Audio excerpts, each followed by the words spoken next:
Hari ini kita akan mempelajari tentang tema 5, subtema 3, sikap kepahlawanan. Nah, untuk pertama silakan perhatikan slide berikut.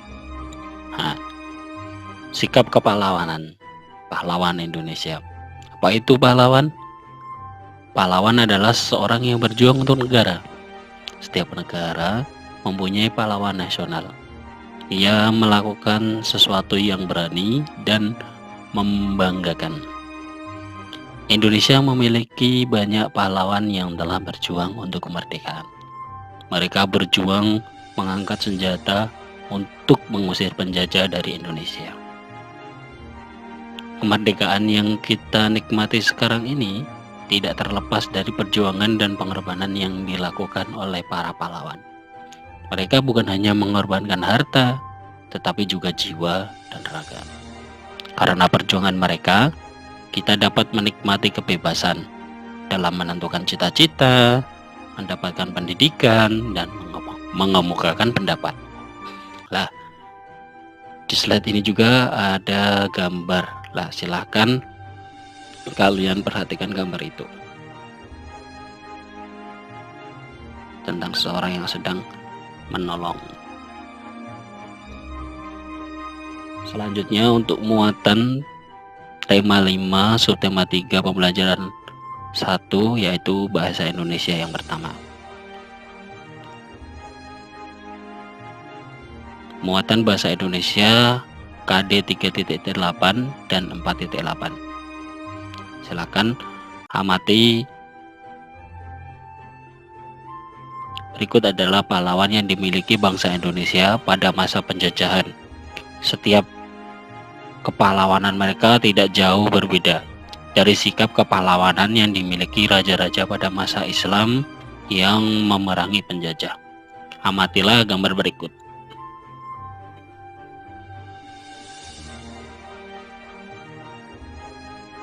Yang pertama adalah Cut Nyak-Dien. Cut Nyak-Dien adalah pahlawan perempuan dari Aceh. Ia bersama suaminya yaitu Tengku Umar berjuang pada masa Perang Aceh dari tahun 1873 sampai 1904. Mereka melawan Belanda dengan strategi perang gerilya. Apa itu perang gerilya? Yaitu ketika setelah menyerang maka akan menjadi seperti masyarakat biasa. Kemudian yang kedua adalah Sisingamangaraja. Sisingamangaraja adalah pahlawan dari Sumatera Utara. Beliau adalah raja dari negeri Toba. Sisingamangaraja melawan tentara Belanda yang melakukan invasi militer ke daerah Aceh dan Sumatera. Selanjutnya Dewi Sartika.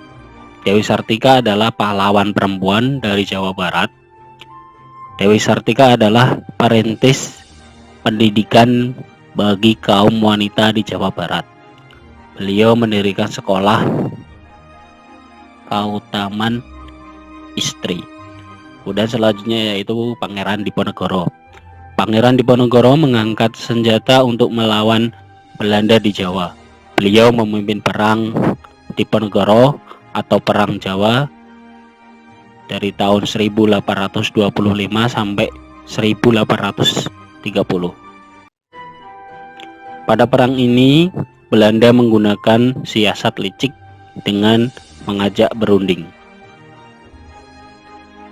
Dalam perundingan tersebut, Pangeran Diponegoro ditangkap dan diasingkan oleh Belanda. Selanjutnya Pangeran Antasari. Pangeran Antasari adalah pemimpin perang Banjar dari tahun 1859 sampai 1905. Perang ini dipicu oleh keinginan Belanda untuk menguasai wilayah Kesultanan Banjar, Kalimantan Selatan yang kaya akan batu bara. Nah, kemudian selanjutnya adalah Kapiten Patimura. Kapiten Patimura adalah pahlawan dari Maluku. Pattimura memimpin rakyat Maluku melawan kejaman Belanda. Nah, selanjutnya ada Sila Papare. Nah, Sila Papare ini adalah dari Toirian.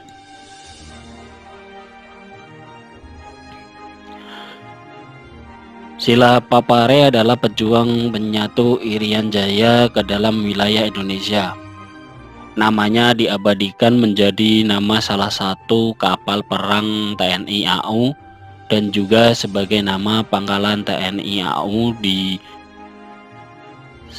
Sentani, Jayapura. Ya. Selanjutnya muatan ilmu pengetahuan sosial. Muatan IPS KD 3.4 dan 4.4 tentang sikap kepahlawanan Kapiten Pattimura. Nah, kita baca. Siapa itu Kapiten Pattimura? Tadi sudah dibahas ya. Pattimura itu berasal dari Maluku. Nah, sekarang kita akan mempelajarinya tentang Pattimura lebih lanjut.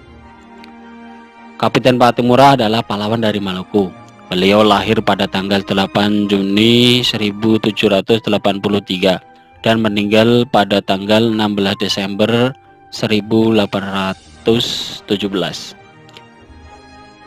Pattimura bangkit memimpin rakyat Maluku melawan kekejaman Belanda. Pihak Belanda menguasai perdagangan rempah-rempah di seluruh kepulauan Maluku. Rakyat diharuskan menjual hasil pertaniannya dengan sangat murah dan bahkan harus menyerahkan beberapa bahan pangan kepada Belanda. Pada tahun 1817, perlawanan rakyat Maluku yang dipimpin oleh Pattimura berhasil merebut benteng Duurstede di Saparua. Perlawanan Pattimura meluas ke Ambon, Seram, dan tempat-tempat lainnya. Setelah berulang kali kalah melawan pasukan Pattimura, Belanda akhirnya meminta bantuan pasukan dari Jakarta. Keadaan menjadi berbalik. Belanda makin kuat dan rakyat Maluku terdesak. Akhirnya Pattimura tertangkap Belanda dan pada tanggal 16 Desember 1817 Pattimura menjalani hukuman mati di tiang gantungan.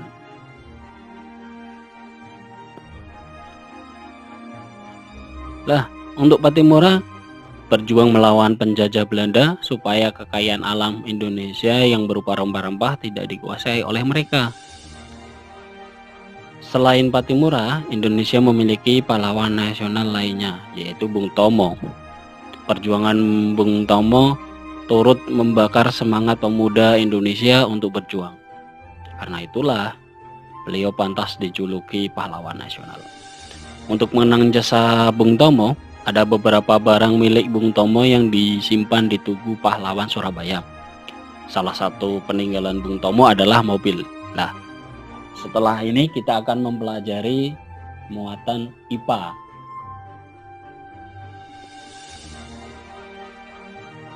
Dengan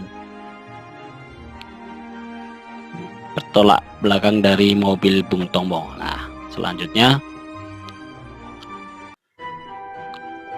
muatan IPA yaitu KD 3.7 dan 4.7. Perjuangan Bung Tomo turut membakar semangat pemuda Indonesia untuk berjuang. Karena itulah beliau pantas dijuluki pahlawan nasional. Untuk mengenang jasa Bung Tomo, ada beberapa barang milik Bung Tomo yang disimpan di Tugu Pahlawan Surabaya. Salah satunya peninggalan Bung Tomo adalah mobil. Mobil Bung Tomo berjenis Opel Kapitan. Mobil itu berwarna hitam dan menjadi koleksi Museum Tugu Pahlawan di Surabaya. Nah, salah satu hal yang membedakan mobil Bung Tomo dengan mobil sekarang adalah posisi kaca spion. Mobil Bung Tomo hanya memiliki satu kaca spion yang berada di dalam mobil. Kalau yang sekarang ada di dalam mobil satu dan di luar ada dua untuk melihat ke belakang. Nah, salah satu bagian mobil yang penting adalah kaca spion. Kaca ini bisa menghasilkan bayangan yang lebih kecil dari ukuran benda sebenarnya. Nah, tahukah kamu bagaimana sifat cermin? Bagian lain dari mobil adalah lampu. Pada lampu terdapat permukaan cekung yang menyerupai cermin cekung. Cermin cekung ini berfungsi untuk memfokuskan cahaya sampai jarak yang jauh. Nah, dari sini kita akan mempelajari tentang cermin, ya. Nah, cermin. Apa itu cermin? Cermin merupakan salah satu benda yang dapat memantulkan cahaya. Sedangkan cahaya yang dipantulkan oleh cermin merupakan salah satu contoh pemantulan teratur. Berdasarkan bentuknya, cermin dibedakan menjadi 3 macam, yaitu cermin datar, cermin cekung, dan cermin cembung. Nah, selanjutnya kita akan mempelajari tentang sifat-sifat bayangan dari setiap jenis cermin. Yang pertama adalah cermin datar. Sifat yang pertama adalah ukurannya besar dan tinggi dari bayangan sama dengan ukuran benda. Kemudian yang kedua sifatnya menampakkan bayangan berlawanan dengan benda. Misal, tangan kanan akan menjadi tangan kiri pada bayangan. Sedangkan sifat yang ketiga, bayangan bersifat semu atau maya. Artinya bayangan dapat dilihat dalam cermin tetapi tidak dapat ditangkap oleh layar. Contoh benda yang menggunakan cermin datar yaitu cermin hias yang sering kalian gunakan ketika berdandan, ya. Cermin datar, ya.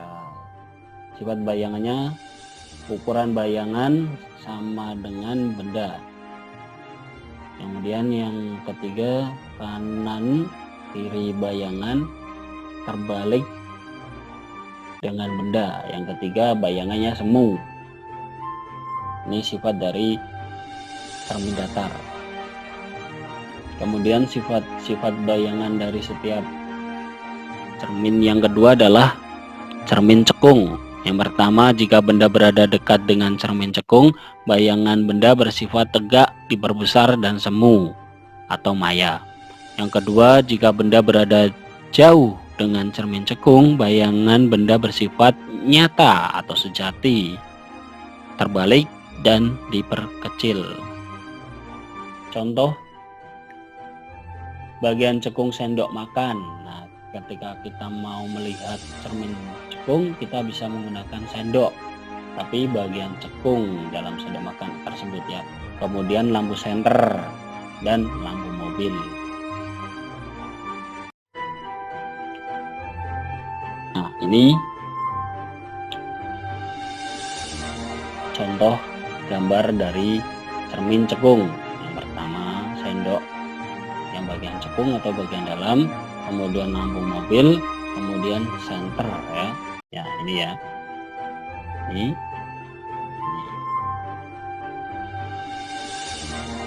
Selanjutnya, sifat bayangan dari setiap jenis cermin yang selanjutnya yaitu cermin cembung. Oke. Sifatnya, kenampakan bayangan pada cermin cembung yaitu semu atau maya, tegak dan diperkecil dari ukuran benda yang sebenarnya. Contoh cermin cembung yaitu bagian cembung sendok makan dan kaca spion. Nah, ini gambar dari contoh cermin cembung, ya. Ini sendok bagian luar atau bagian cembung, kemudian kaca spion, ya. Nah, ini untuk tugas, lakukan percobaan mengenai ketiga jenis cermin tadi, kemudian catat hasil dari percobaan tersebut, ya, pada tabel berikut. Yang pertama cermin datar, yang kedua cermin cekung, dan yang ketiga cermin cembung. Nah, bayangan yang dihasilkan bagaimana? Nanti silahkan kalian catat di sini. ya. Nanti kalian bisa lakukan pada LKPD yang akan disediakan. Nah, sekian, terima kasih. Wassalamualaikum warahmatullahi wabarakatuh. Untuk pelajaran hari ini kita telah selesai.